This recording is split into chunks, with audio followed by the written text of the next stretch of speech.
I want to say congratulations to my fellow 2026 ROWVA High School graduates. Now what? 4 years ago, some of you might have noticed I was terrified to go into high school. My safe space was music. It has always been my anchor. Going into high school, I knew I wanted to stay in band, but I got the idea to try out for the color guard. I auditioned, I made the team, then I thought, now what? I know for certain that everyone experiences moments of doubt in themselves, and despite what we want to think, we all worry at least sometimes about what other people think of us. For me, joining the guard was no different. What would I do if I'm not good enough? What if my teammates didn't like me? Despite my reservations, I took it one step at a time. I soon found a talent I didn't know I had, and some great friendships I didn't have before. I also found the best coaches I could ever ask for. They challenged me and supported me at the same time. It was a great experience. I want to thank my team, Mrs. Wicks and Mrs. Erickson, for accepting me and helping me find my confidence. When I started senior year, like all of us, I asked myself, now what? All of a sudden at the age of about 17, we're supposed to be able to choose what our career will look like and what college we'll go to if we go to college. We feel pressured to figure it all out when we don't even know who we are yet. Somehow, we all made it through to this moment. We did the research and made choices while supporting each other through it all. Thank you to all the wonderful teachers who reassured us that we don't have to know what we're going to do or who we're going to be. Thank you for letting us be who we are in our uncertainty. When I started missing a lot of school this year, I asked myself constantly, now what? What's going to be the next problem? Why can't I go to school like everyone else? What's wrong with me?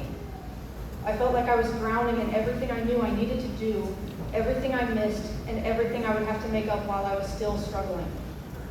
There will be times in everyone's life when we feel like we are drowning in something. So I believe it's especially important to thank those who help you get your head above water. I would like to give a huge thank you to my teachers, especially Mrs. White, Mr. Sprinkle, Mrs. Wiedekamp, Mr. Farrencrow, and Mr. Sellers for being understanding, accommodating, and for always believing in me.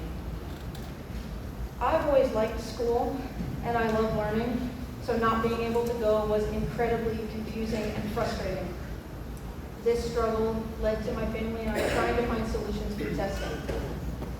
When I was diagnosed with an anxiety disorder and autism earlier this year, I asked, now what? Now I knew why I was struggling, but that didn't make it go away. Social situations were still exhausting, making even quiet classrooms feel like I was constantly performing on a stage and not in the way that I usually enjoy. And I'm not sure if you've noticed over the years, but I've never really been the talkative type. It's difficult to relate to your classmates when even your typical behaviors are misunderstood and misinterpreted. I'm sure all of you can relate to the feeling of being an outsider amongst a group of your peers, always an observer, not truly a participant.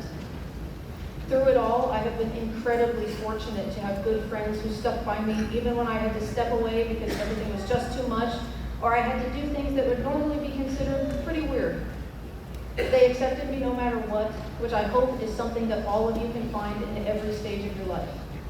Thank you to all my friends, but particularly Alyssa Brown and Ida Mae Gibbons. And thank you to my family for always supporting me and helping me figure everything out. And a huge thank you to Mrs. Reddington, who looked past it all and saw the other parts of me that she thought would make a good performer.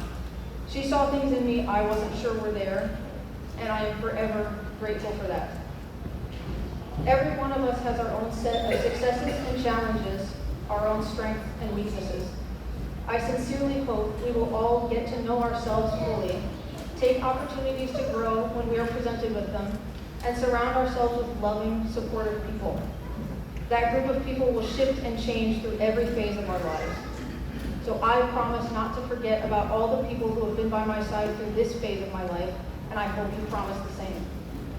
We will never have everything figured out, and though that can be a terrifying thought, I hope we will all find comfort in knowing that we have been in this together and we always will be.